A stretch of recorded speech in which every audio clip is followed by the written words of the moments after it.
Hi there, and welcome to the show. It's episode number 11 of Big Mouth Willie Bass Podcast. I'm your host, Ryan Willis. And I'm Matt Willis.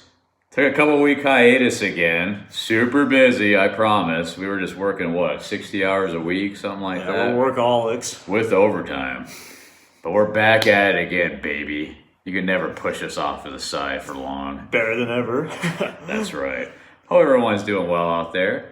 Please follow us on Twitter at Big Mouth Willie. That's at Big Mouth Willie. Although, to be honest with you, I haven't been on Twitter a whole lot the last couple of weeks because there's a lot going on in our country right now, Matt, and I'm kind of trying to stay away from all of it. So discussion for another day. Haven't been too active on there the last couple of weeks, but I will be again soon because we have professional sports supposedly, allegedly, returning. Yes, sir. We got the NBA. That's right. So, two items up for discussion today. We're going to be discussing the NBA and the possibility of them coming back as early as next month. And then the main topic of conversation today will be the San Diego sports curse. The San Diego sports curse. Woo! Got a lot to say on that. It's very creepy. It can be.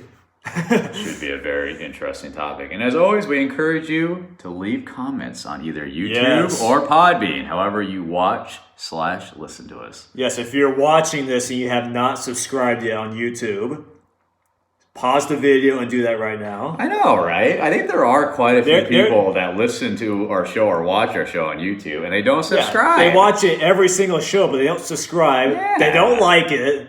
They don't dislike it either. No comments, nothing. Come on. Get engaged, people. Help us out here. We're trying to make like a penny an episode. We want to retire off this. Right. So, first topic. NBA is back, baby. The NBA Board of Governors intends to approve tomorrow a late proposal for a 22-team format. Just about everybody in the league gets to come back and play here. Besides the Knicks. Yeah, except for the Knicks, of course.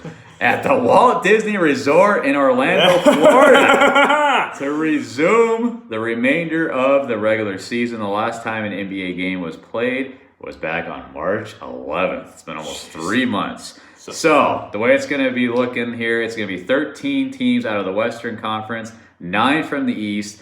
You're going to have 8 regular season games before you go into the playoffs with a possibility of a play-in tournament for the 8th seed. And then teams will begin training camp at their home facilities starting next month, and then, of course, move to Orlando to get the season going again. And on top of that, any concerns about Corona? Well, daily testing for the players. Thoughts? React. I mean, I like it. I mean, America needs something to watch. We need something to watch and talk about. That's true. Kind of been running low on topics lately, but yeah, it's exciting though. I'm glad that they're gonna. It looks as if they're gonna finish out the season, and that's good because they got so far. It'd be such a bummer to, just cancel it. And it has nothing to do with us being Lakers fans. Being the 1 seed in the West. I should have worn my Lakers shirt again. Well, we're mostly talking San Diego sports today, true. Unfortunately. Wish we were talking about Hey Arnold instead. But yeah, it's definitely exciting, and hopefully we'll get the good news tomorrow, and we'll probably do like a playoff preview and all that good stuff, and it's going to be exciting. Got to get my notepad back out because I kind of forgot who's on what team these days. I've been so far removed from the NBA and just the sports world in general. Yeah. Kind of had to dive back in. Who do the Lakers have? I think his name is James LeBron. James Bronto? Something like that. But yeah, I mean, in all seriousness, we're obviously very excited about this news. I mean, at least it's something. I think it definitely will be a little unorthodox. Oh, yeah, it will be. It will be a little strange. Obviously, no fans or anything like that. I don't think any of the media or staff members are going to even be allowed to go into the locker room with the players. If they do allow fans, I want to fly out to Orlando to watch my Lakers. I'm going to spend my life inheritance to go see a game. Oh, wait, I can't. They're going to throw me in jail. Zing! So, yeah, we're very excited about the possibility. Hopefully it goes through, and we'll see what happens. I don't know about the format, though. 22 teams. Why don't we just start the playoffs right away? I mean, weren't there only 2 or 3 weeks left in the regular season anyway by the time the lockdown went into effect? Something like that. I mean, they were pretty close to the playoffs anyway on March 11th. So I don't know why we just don't take the top 8 teams from each conference and just start the playoffs. That would be my only one complaint about it. Well, I assume they just want the players to get back into shape or into game shape. I guess. I don't know. I mean, they're going to be spending almost an entire month in training camp, so I feel like they're going to be good to go. And plus, I think most of these players, or at least you would think, have been staying in shape during this quarantine. Yeah. I mean, they all have billion-dollar houses with their own gyms and whatnot. So if they're not in shape, that's more on them. I agree, but I guess it's still they don't want to see injuries happen. They just want their legs to get warmed up at least a little bit. Yeah. But, well, I guess so. Yeah. But either way, we're ready for sports to resume. Baseball, on the other hand, that's a whole other discussion that we don't have time for today. But I'm very disappointed in you, Major League Baseball, because it's looking more and more likely that we will not see any Major League Baseball Adam this year. Silver is putting Rob Manfred to shame. It's no doubt about that. And Roger Goodell. Even though the NFL doesn't start until September, we hate Roger Goodell. All right, let's dive into it, Matt. The main topic. The main topic for today. The San Diego sports curse is alive and well. It's real. It is very real. The reason, I mean, Matt, you were the one that came up with this idea, and I was kind of hesitant because it's kind of depressing because we are lifelong San Diego sports fans. I think everyone will get a good laugh. Yeah, those that are not a San Diego sports fan. Well, sometimes you just have to laugh so you don't cry. Yes, Philip Rivers said that. Truer words had never been spoken. But yeah, so this was your idea, so I want you to go ahead and bat lead off for us. Where do you want to start with? Oh, man. You put me on the spot there, huh? We're going to talk about the Padres first. All right. Because, our lovable Padres. Because they are our only professional team in San Diego now. Can we please have a moment of silence for how terrible the Padres have been? Oh, I'm bold. Okay, I think that's enough time. So, in all seriousness, the Padres have been an absolute disaster. First season, 1969. It's been all downhill since then. Yeah. Do you know what their overall franchise record is, Matt? I do, because I'm looking at it on the screen right here. Go ahead and tell the good people at home. All right, so their win-loss record is wins 3,747, which actually sounds like a lot. Yeah, baby. But their losses, 4,389. What's the percentage of that? Like what, 40-something? 41? 42? Whatever it is. I'm not good at math, but... I'm not a math major, but I'm guessing it's like a 40%. It's pathetic. It's a grade of an F in school terms. Yeah. And like I mentioned, they've been around since 1969, so what, 50 years now. Yep. 5 playoff seasons. I was going to say winning seasons. I think they've had more winning seasons than that, but only 5 times have they made the playoffs in about 50 years of baseball. That's awful, honestly. Once every 10 years, right? Pretty much. Although it's been longer than 10 years now, man. but... It's just an absolute dumpster fire. And the 2 times they made the World Series, yes, they have made the World Series twice. That is hard to believe. Yeah. 1984 and 1998. 1984 was against the Detroit Tigers, a team that started that season 35-5, which I believe still to this day is the best start in baseball history. So they were one of the best teams of the 20th century. They run into them in the 84 series. They lose 4-1. And then in 98, they make it again, which that was by far the Padres' best team. They won 98 games that year. They had Tony Gwynn, who was still, it wasn't quite in his prime, but he was still a 300 hitter. He was still Tony Gwynn. They had Ken Caminiti. Greg Vaughn out of nowhere hit 50 home runs that year. Trevor Hoffman was an elite closer. They traded for Kevin Brown, who was an elite ace. That team was loaded. Problem? They run into possibly, honestly, I would say the greatest Yankee team since probably the 20s. Since Babe Ruth. The 98 Yankees. I mean, that team was just loaded. They won 114 games. They were 114-48 that year. Derek Jeter when he was a young stud. David Wells, top-of-the-line pitcher. Mariano Rivera when he bursts on the scene as an elite closer. Paul O'Neill, Tino Martinez, Jorge Posada, Chuck Knobloch. I mean, that team was just loaded. Scott Brocious, who killed the Padres in that series. It's even the backups, man. That team was stacked. Top to bottom. That's SD luck. They get swept. The Padres get swept in that series. And the funny thing is, well, the frustrating thing is they were in 3 of those 4 games from what I remember. I'm pretty sure 3 of the games were relatively close. Yeah. And they just blew all 4 games. They just couldn't get Well, they had a lead late into game 1. Until the umpire, home plate there, called a ball and the pitch was right down the middle. Next pitch, grand slam, Tino Martinez. The rest is history. Do not like to talk about, which is why I didn't want to talk about this show today. My goodness.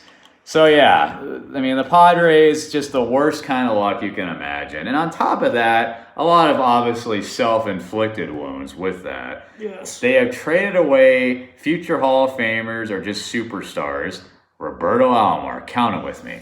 Ozzie Smith, Gary Sheffield, Dave Winfield, the Crime Dog, Fred McGriff, Benito Santiago, Lost track. Corey Kluber, Adrian Gonzalez, Anthony Rizzo, Jake Peavy, etc., etc., etc.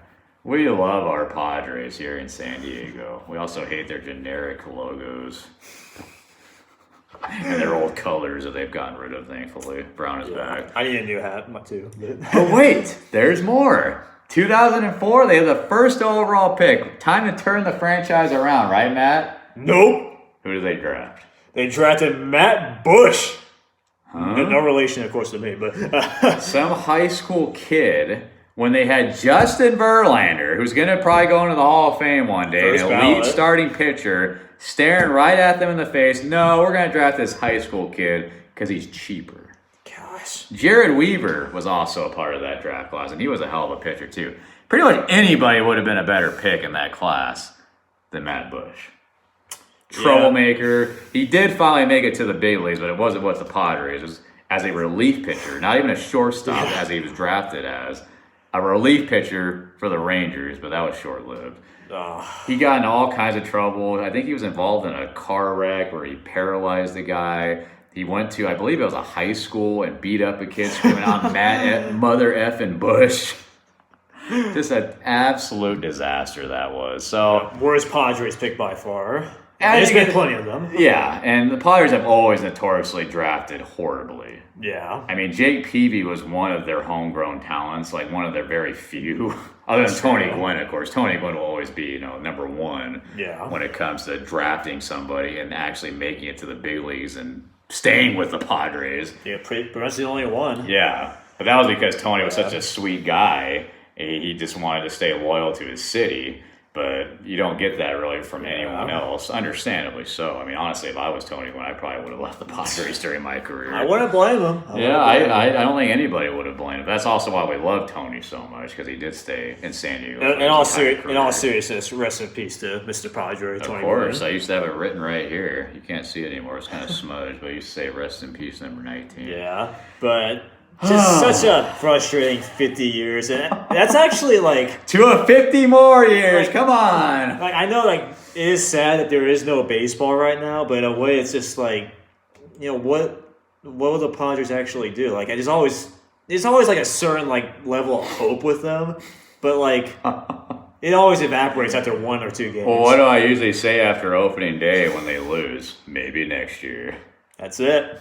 Because you just... Pack your bags. Once opening day's over, we kind of just go back to reality. Like, okay, yeah, this is probably going to be a typical Padres season. And you can't blame us for feeling that way. Again, 5 times they've made the playoffs in 50 years.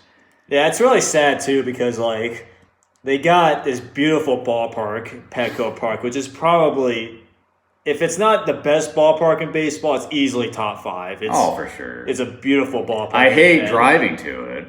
But once you get inside the park, it's great. It's up there with AT&T Park and the Orioles Park. Fenway and Wrigley? Well, they're a bit old, but That's more of a monument. Yeah, exactly. But I remember the owner Was it Jed Moorhead, right, at the time when they built Petco Park? No, that was John Moores. Moorhead took over from Okay. Moores, but he was just as awful. Okay, well, probably more so. Moorhead's pretty much guaranteed, like, oh, this is going to be the turnaround for the Padres with this new stadium. It's going to be a new start. And they actually started off pretty good from 2004 through 7. Yeah, they were competitive. They actually won 2 division championships. They did. Although they got annihilated by those pesky St. Louis Cardinals. Yep, in 05 and 06. And then in 07. Yeah, I want to get into 07. Yeah. They had a great team. That may have been probably, of those 04 through 07 teams, that may have been the best team. I would say it probably was.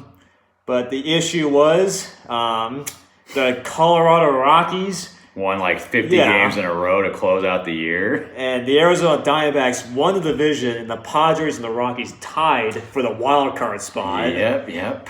And they had to play a 1-game playoff in Colorado, of course, which is the worst park in baseball. High elevation, the ball just flies out of there. Should not be a baseball team in Colorado, I'm sorry. You can be blindfolded and only have one arm to swing with. You can still hit a home run out of that stadium. It's ridiculous. Yep.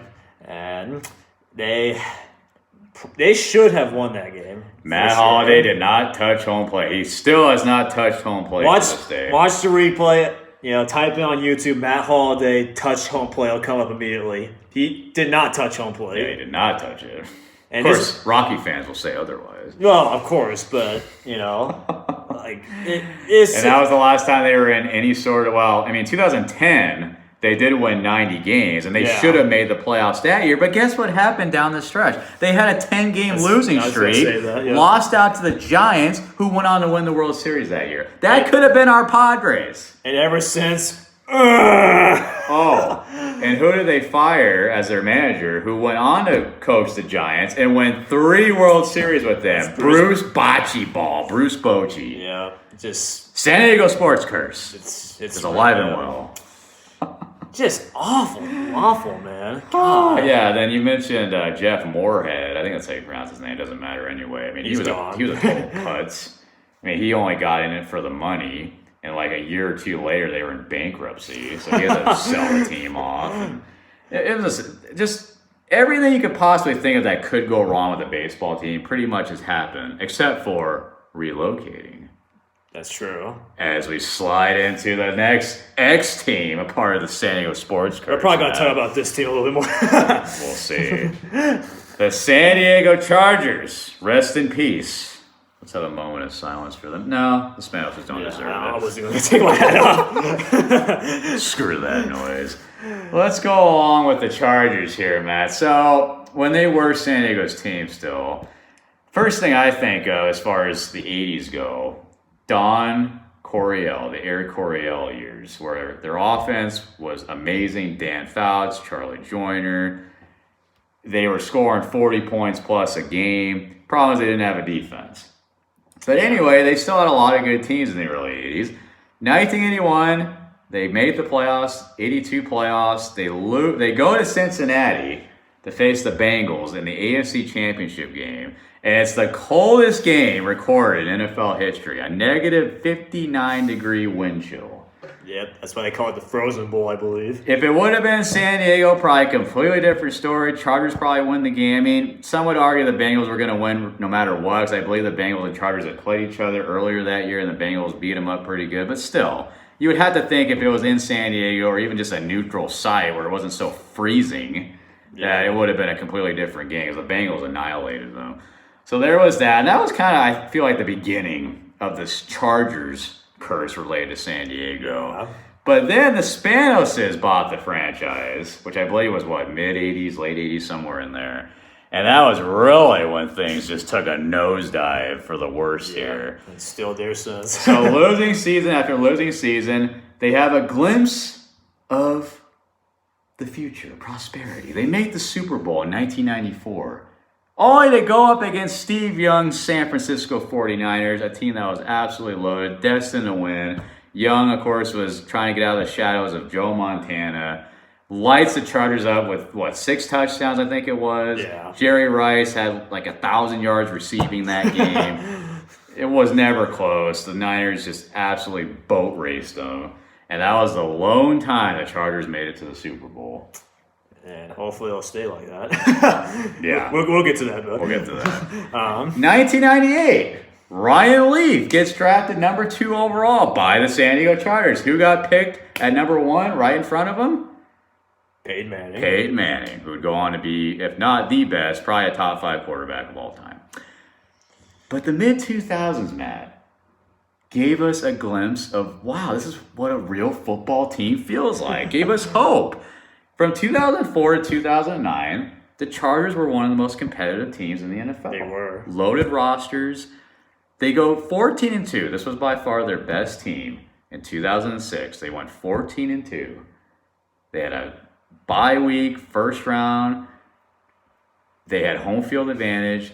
The Patriots come in. This was a Patriots team that was not on the same level as the Chargers. I know it's the Patriots we're talking about, Belichick, Brady. They're always going to be in whatever game they're playing. But this Patriots team was nowhere near the level of other Patriots teams that would win the Super Bowl. The Chargers were clearly the better team. Marlon McCree, interception, fumbles the ball, gives it back to Brady, touchdown a couple plays later. Patriots upset the Chargers. We still have not gotten over that game, I don't think. No. It still burns us. I mean, the Chargers may still be in San Diego if they won that game. True. Because they would have beaten the Colts the next round because the Chargers owned Peyton Manning in those days. They did. So they would have beaten the Colts. They would have made the Super Bowl. They would have faced Rex Grossman in the Chicago Bears. I would have liked our chances. I think they would have won that Super Bowl. Absolutely. What happens, like, the next day, the Spanos say, oh, it's got to be Marty Schottenheimer's fault. I mean, he's never had any success in the playoffs. It's all his fault that Marlon McCree didn't decide to just take a knee after he got the interception. They fire Schottenheimer and replace him with Norv Turner, who coming into that situation had a losing record as a head coach with the Redskins and the Raiders. I just don't get the thought process. I will never understand that decision. The only way I can make sense out of it is because Norv Turner apparently was a yes man, and that's what Dean Spanos wanted, was a yes man. Do what I tell you. Get along with the GM here, A.J. Smith, who was also a tool, by the way. Yeah, it's kind of similar to the Last Dance documentary where the Chicago Bulls, they picked the GM over Phil Jackson. Yeah. Or Jerry Krause over Phil Jackson. Yeah. It's kind of the same thing here where the Spanos family, they selected general manager, a.k.a. bitter asshole A.J. Smith, over who would Schottenheimer. always say, it is what it is. Whenever you'd have radio interviews, he'd always say that. It would piss me off. I hate that saying because it's just like, if it is what it is, then do something about it. Change it. Yeah, they chose the GM over the head coach. Marty Schottenheimer is a great head coach. He should be in the Hall of Fame. Yeah, he's a Hall of Fame coach, no question. He just had a lot of bad luck. Yeah, you can't help that. It was not his fault why they lost that game. It was not. There is a clip of him before that game against the Patriots, him telling Marlon McCree, when you get, all right, maybe it may have been Drayton Florence actually, but it was one of their corners. He says, when you get the game-winning interception, you fall to the ground. Don't try to be a hero. So clearly the guy knew what he was talking about. He knew how to coach. Yeah. The players just effed it up for him. They did. And then they bring in Norv Turner. Great coordinator, terrible head coach. Yeah. Handing the keys to a Mercedes to a yes man. And what do you get? I mean, they had some good years after that, but like I think, like, for one, they used to be like a power running game, smash mouth defense. Marty ball. But like they just kind of shifted from, okay, LaDainian Tomlinson, best running back in football. They went from that to like Phillip Rivers, like airing it out every play. Like instantly. And it didn't really mesh that well with they were still a really good football team, those for a couple of years anyway. But well, yeah, because the 07 team made it to the AFC Championship game. They did. That was the best team. But the entire roster had one leg or one arm, it seemed like. Rivers had a torn ACL. Gates had a bad foot. LT had his knee, where he was pouting on the sideline. I'm ganging up on him now. I used to defend him, but not anymore since he supported the LA move. But yeah, I mean, that was just a wounded roster. And then when they had to play the 18-0 Patriots in the title game. Right. They were 16-0 during the regular season. Probably one of the best teams of all time. Of course, they lost in the Super Bowl. Suck it, New England. But yeah, the point is, they had a loaded roster during that run. Rivers was an elite quarterback. LT, one of the best running backs of all time. Gates, one of the best tight ends of all time. Their defense was elite. They had everything working for them. There is no excuses for them not making at least a Super Bowl appearance during that time. During that 5 or 6 years. Forget even just winning one, just even getting there. Just getting there. There are no excuses. I'm sorry. They should have made at least one Super Bowl. Nate Kading, our lovable kicker, 0-4 against the Jets. What was it? The missed field goal at the end of the game was like a 42-yarder. Makes that, they win the game. Misses it, Jets take over, go down the field. Their kicker makes it. Ball game. Drew Brees, out of here. And then what was it? In the 2009 game against the Jets, Katie missed 3 kicks. Absolute disgrace. Oh, that's just, God. Can you tell I'm just a little livid here, a little irate? Yeah. Oh, that's boy. Just the way it goes. Should we call this more a Spanos curse? Because, I mean, yes, they are associated with San Diego, or they used to be. But I really feel like it was more on Spanos. Because he allowed all this to happen. The conflict between AJ and Marty, letting players hold out like Vincent Jackson. I remember Gates got suspended for 1 game one time over his contract. I mean, just the way that the Spanoses do business still to this day. There's just like with the Padres, a long list of players who let the Chargers from Junior Seau, Rodney Harrison, Darren Sproles, LaDainian Tomlinson, Vincent Jackson, Eric Weddle, now Phillip Rivers. Yeah, thankfully. Michael Turner. I'm sure there's more I can think of, but oh yeah, there's and when you start, fans. Here's the thing. We get ready for this one. Fans, they get attached to players when they play with them for a number of years. And when they're still in their prime and they let them go just because of cheapness from the owner, that's when the fans start, turning. I mean, we live in San Diego. We got other things we can do.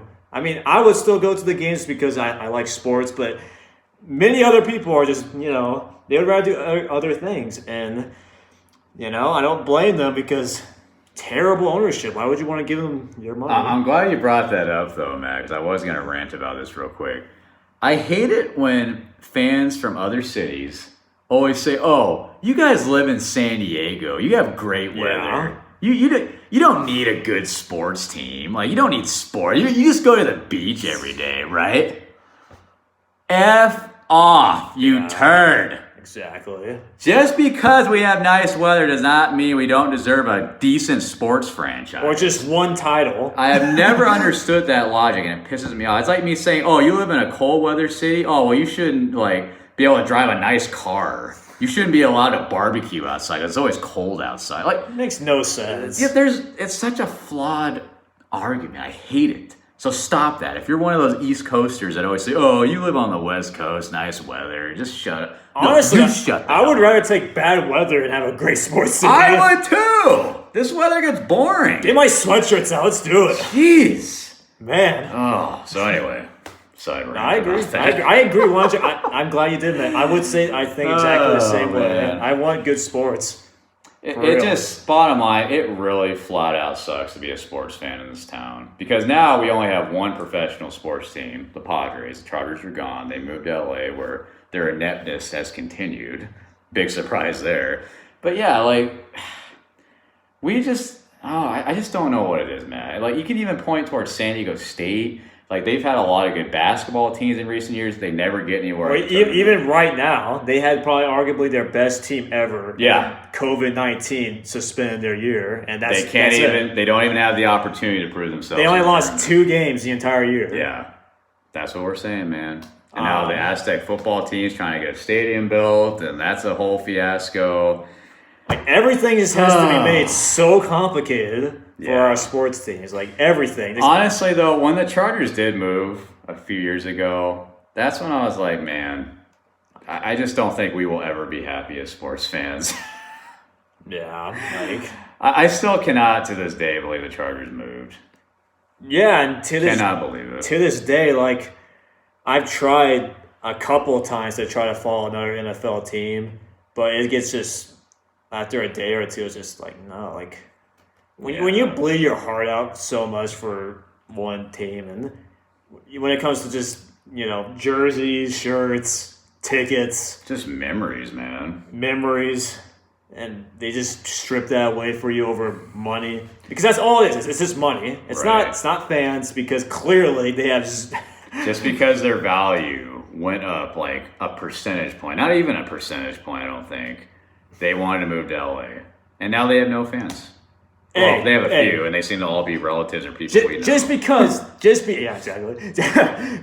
they have 800,000 followers on Twitter or on Facebook. Look at the stance on game day. You don't show up. Well, None of you. Didn't it come out last year that half their followers are bots anyway? I would believe that, but I can't. Every They're now either bots or paid actors. every now and again, I just peep on their Chargers Twitter, and when people who support the Chargers try to trash San Diegans, it's just like, you don't show up to. Look at the Steeler game last year. Look at the Viking game last year. Look at the Packers, the Raiders, the Broncos. Every team. Heck, I think even when they played the Cardinals a couple years ago, the Arizona Cardinals had a decent Empty stadium too. showing But there. yeah, like they are a disgrace, and if you support them, you're just wasting your time and money. They don't care about you. Here's the way I've always looked at it. I think the people that still are fans of the Chargers, they just were so wrapped up in it. They were so attached to that team in the Lightning Bowl that they just could not get away from them. They could not, picture themselves rooting for another team or rooting against them. They're just so locked in. But my standpoint is, how can you continue to support a team that is owned by a family that is just awful? They're just terrible human beings. I mean, they showed no remorse for leaving San Diego. They sent all of us fans a letter, an email, saying, oh, yeah, we're leaving. Can't wait for LA Charger football, baby. Fight for LA, baby. Just totally spitting on our face. Like, once I saw that letter, because I was kind of like in the middle, I was like, maybe I'll still follow them to a degree. But when I saw that, I was like, they don't care about me. Why should I give a hoot about them? Yeah. So that's what I don't understand for those of you that still follow them. And look, Yeah, I'm not gonna call you out. Well, I'm just saying I don't understand how you could root, because a lot of people's arguments will be that fans of the Chargers will be like, oh well, I root for the players, not the owners. They are the owners of the team. Like, if they win the Super Bowl, you know who's gonna be holding the Lombardi Trophy? Dean Spanos and his miserable, worthless sons. Like, are you gonna feel good about that? Yeah. And also too, like, the Raiders are kind of doing this whole relocation thing too from Oakland to Vegas, and there's still a good chunk of fans that are going to be supporting the Raiders. But I would like to say this though, I feel like it's a bit different circumstance when I compare the Raiders and the Chargers relocations, because for one, unlike the Chargers, the Raiders are a brand. Mm-hmm. Like, this is a global team that They're popular, they're man. very popular across the entire country. Like, I don't care where you're at, you will find at least one Raiders fan. They're all throughout the world even. Yep. Like, and they also, like, I know they haven't been good for a long time now, but they still have a history. They've won multiple Super Bowls, ton of Hall of Famers. The Chargers have had Hall of Famers too, but they don't, when it comes to just the ownership, there's just barely any history of them, supporting us, the fans. No improvements to Qualcomm Stadium Like for decades. not only that too, when it comes to the Raiders, they've moved back and forth. They've been to a bunch of places. The Chargers are San Diego.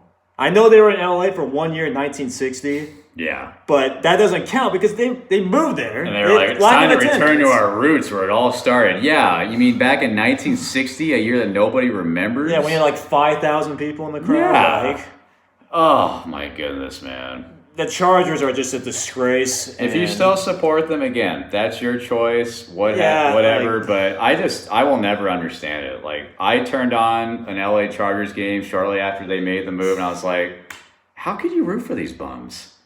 Like, this is San Diego's team, not LA. And look, side note, I understand that the city leaders of San Diego did not do us any favors, okay? They botched the whole stadium thing as well, okay? So let's not put all the blame on just the Spanos, even though they deserve a large, large chunk of it because they weren't willing to negotiate in good faith. But the politicians in San Diego suck, okay? So maybe that's why some people are like, well, San Diego couldn't get it done. But it looks like the Aztecs are finally going to get their stadium built. I mean, they had to jump over 1 million hurdles, but they're going to get it done. So there's proof that if you actually are willing to work with the city and people, you probably can figure it out eventually. But Spanos wasn't willing to do it.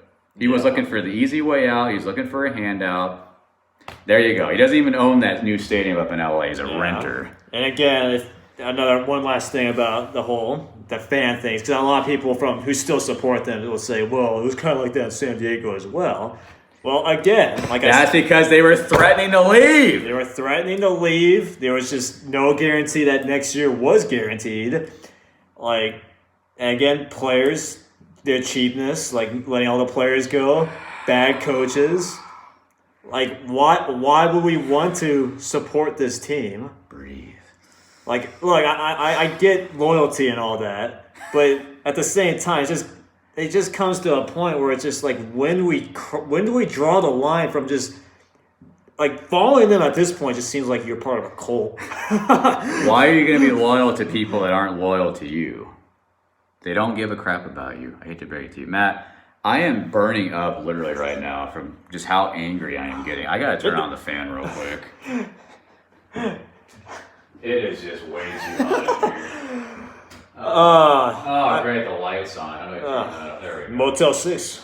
We leave the light on for you. Oh, I mean, burning. There's a lot more we could even talk about too. We kind of just touched the surface. We got the biggest points out of the way. But I really think for our overall health and our heart, we probably should go ahead and stop right there because, it can't be doing us any favors. Hey, well, leave it on a positive note.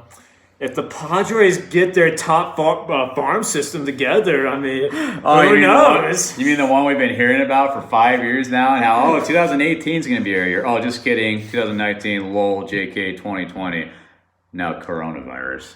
Probably no season at all. But the future is bright in San Diego. Believe it, because that's what the owners want us to believe. We have our lovable Padres. Yeah, man. Hopefully. Maybe they'll relocate in 50 years. I'll drink a Miller to that. If Petco ever disintegrates or something. And there is nothing that's out of the question when it comes to San Diego sports. Nothing. And just remember, the San Diego curse is real. And it's alive. Until next time, I'm Ryan Willis. And I'm Matt Willis. Bye-bye.